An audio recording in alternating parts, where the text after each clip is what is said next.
आज हम बात करने वाले हैं एक ऐसे इंसान की जिसकी जो जर्नी है वो फिल्मों से भी ज़्यादा ड्रामेटिक है। एक ऐसा लड़का जो कि 1974 में मद्रास में पैदा हुआ और बचपन से ही कैमरा के सामने ही वो एक्टिंग कर रहा था। स्ट्रगल किया, छोटे से रोल किया और लोगों ने इग्नोर किया, लेकिन उसने हार नहीं मानी। फिर एक दिन वो थलापति बन गया, तमिल सिनेमा इंडस्ट्री की एक अनडिस्प्यूटेड किंग। लाखों करोड़ों फैंस, ब्लॉकबस्टर मूवीज, मास एंट्री और व्हिसल प्रोड्यूसर्स, पूरा जो साउथ इंडिया था उसके दीवाना बन गया। लेकिन ये जो बंदा था सिर्फ एक हीरो बनकर रहना नहीं चाह रहा था। सिनेमा के माध्यम से वो लोगों की दर्द दिखाकर वो धीरे धीरे जो पॉलिटिकल फील्ड है उसमें कदम रख रहा था। मार्शल में जीएसटी में अटक किया, सरकार में फ्री पॉलिटिक्स में ताना मारा और फिर 2024 में सबको शॉक दे दिया। फरवरी 2024 को उसने लॉन्च किया अपनी खुद की पर्सनल पार्टी, जो कि था तामलिगा भेट्री काजागम यानी कि टीवीके। तो इस चीज के ऊपर सबने हंसा और ये बोला कि एक्टर क्या पॉलिटिक्स कर पाएगा।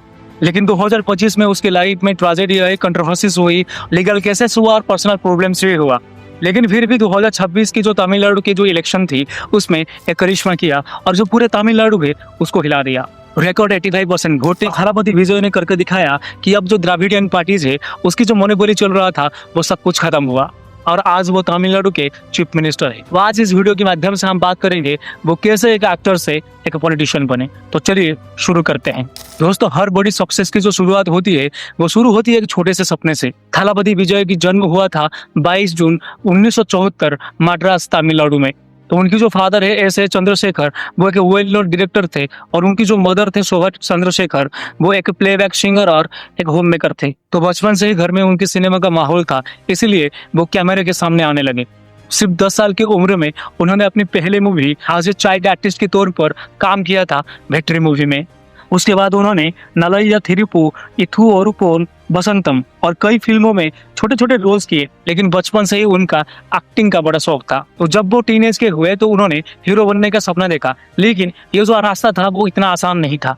तो अर्ली करियर में उन्होंने बहुत ज्यादा स्ट्रगल किया और उनकी जो पहली मूवी आई थी नलैया थिरुपु, जो कि 1992 में, उसमें वो हीरो के रोल लिए थे, लेकिन उसका जो असर है वो इतना ज्यादा नहीं पड़ा और अगली कई सारे मूवीज में उनका बहुत ज्यादा एवरेज रहा। तो जिस चीज को देखकर लोगों ने ये बोला कि ये जो बंदा है वो हीरो नहीं बन सकता है।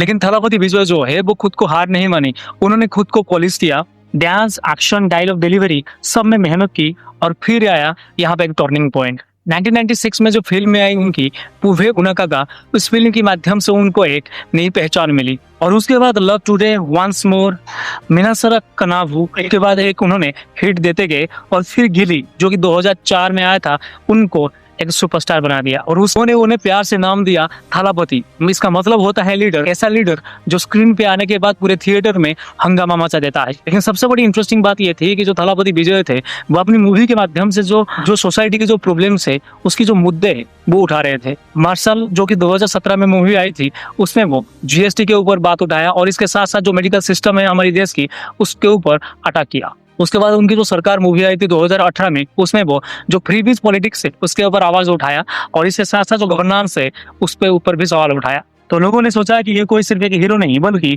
सोच रखने वाला एक लीडर भी है और इसी सोच ने उनको सिनेमा से पॉलिटिक्स की तरफ ले लिया। तो चलो अब बात करते हैं उस टर्निंग पॉइंट की जहां से जो विजय थलापति है वो सिनेमा से उनको पॉलिटिक्स की तरफ ले लिया। तो साल था 2009। उस टाइम पे जो थलापति विजय है उनकी एक बहुत बड़ी फैन की ग्रुप था, लेकिन उस दिन उन्होंने ऑफिशियली लॉन्च किया विजय मकाल लाइकम यानी कि BMI। तो शुरुआत के टाइम पे लोगों ने ये सोचा कि ये एक नॉर्मल फैन क्लब होगी जैसे कि हर कोई सुपरस्टार का होता है, लेकिन जो थलापति विजय थे वो इस फैन क्लब को एक अलग लेवल पे ले गए। तो ये जो फैन क्लब थी वो बहुत जल्दी एक मासिव वेलफेयर ऑर्गेनाइजेशन में बदल गया। लोगों का मदद करना उनकी असली काम बन गया। साइक्लोन आया हो या फिर कोई बाढ़ आया हो या फिर कोई नेचुरल डिजास्टर हो, उस टाइम पे जो BMI के जो वॉलंटियर्स थे वो पहले पहुंचते थे। Blood donation camps, free medical camps, education, health, poor children को स्कूल सपोर्ट और वुमेन एम्पावरमेंट, वो हर चीज में वो लोग इन्वॉल्वमेंट रहे। लेकिन दोस्तों ये सिर्फ कोई हेल्प नहीं थी बल्कि ये ग्राउंड लेवल की कनेक्शन बन रहा था। हर डिस्ट्रिक्ट और हर विलेज तक जो विजय की जो नेटवर्क है वो पहुंच रहा था। तो लोग ने पर्सनली ये सोच रहे थे कि ये जो बंदा है वो सिर्फ स्क्रीन पे नहीं बल्कि जो लोगों की जो पर्सनल लाइफ है उसके साथ भी ये जुड़ रहा है। और इसी चीज की वजह से जो ये चीज है वो बहुत बड़ी रिजल्ट भी दिखने लगा। 2022 के जो लोकल बॉडी इलेक्शंस था उसमें विजय मकाल लाइकम ने जबरदस्त परफॉर्मेंस दिया। 169 सीट्स में से लगभग 155 जो सीट्स है उन्होंने जीत लिया। और ये कोई छोटी मोटी बात नहीं थी, क्योंकि एक एक्टर का जो फैन क्लब था वो इतना बड़ा पॉलिटिकल फोर्स बन गया था कि लोग हैरान रह गए।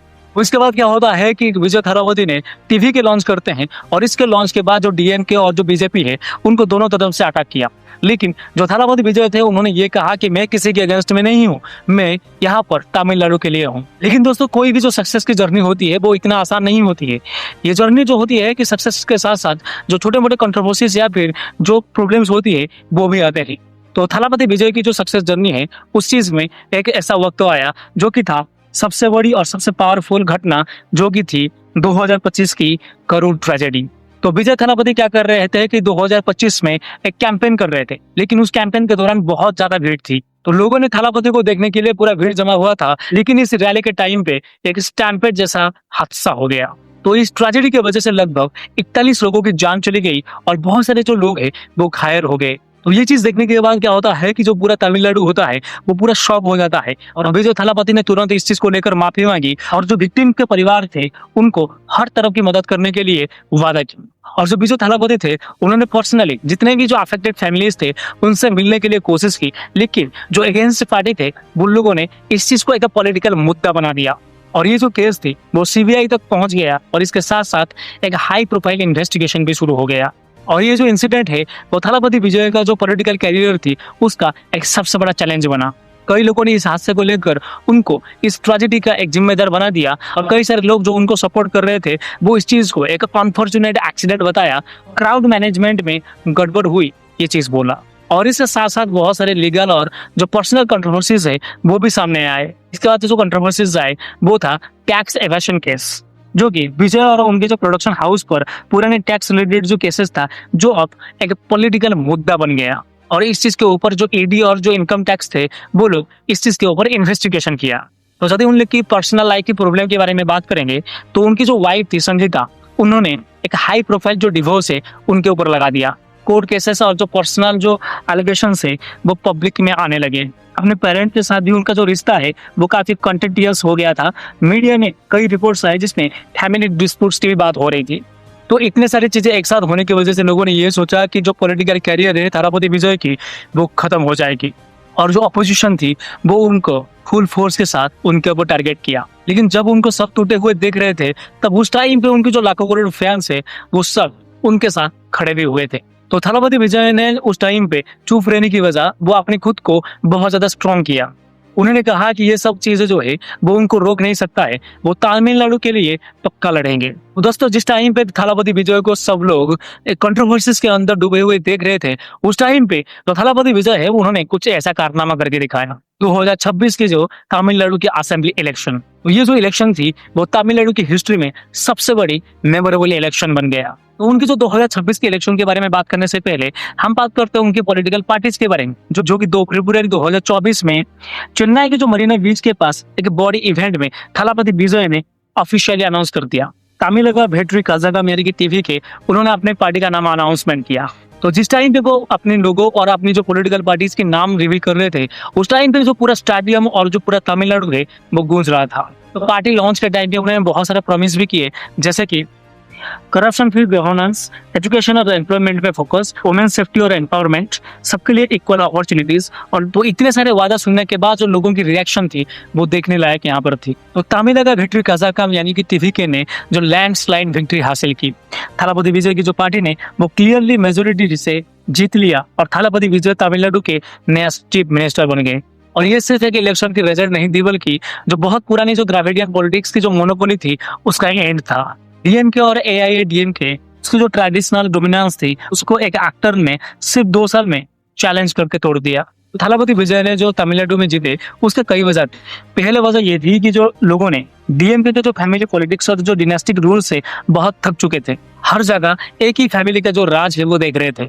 दूसरा चीज ये है कि जो एआईएडीएमके है उसका जो ऑर्गेनाइजेशनल जो स्ट्रक्चर है वो बहुत वीक हो चुका था। उनके अंदर ही अंदर जो इंटरनल फाइट्स चल रही थी और इसके साथ साथ जो लीडरशिप है उसकी क्राइसिस चल रही थी। और जो तीसरा सबसे बड़ा जो रीजन है वो थी थालापति विजय की कॉल्ट ऑफ पर्सनालिटी। तो 30 साल उनकी जो सिनेमा की जो कैरियर थी उसमें जो अनब्रेकेबल बॉन्ड उन्होंने अपने फैंस के साथ बनाया था वो चीज अब पॉलिटिकल वोट्स में बदल गया। तो 10 मई 2026 को जब थलापति विजय ने चीफ मिनिस्टर की ओथ ले रहे थे, उस टाइम पे जो तमिलनाडु है वो इस चीज को सेलिब्रेट कर रहा था। और जिस टाइम पे वो चीफ मिनिस्टर की ओथ ले रहे थे, उस टाइम पे उन्होंने ये बोला कि ये मेरी जीत नहीं है, बल्कि ये तमिलनाडु की जीत है।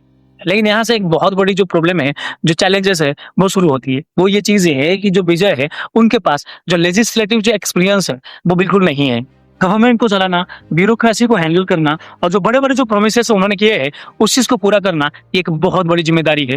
लेकिन फिर भी एक बात पक्की ये है कि जो तमिलनाडु का जो ट्रेडिशनल द्रविडियन ऑर्डर थी, वो अब पुराना हो चुकी है।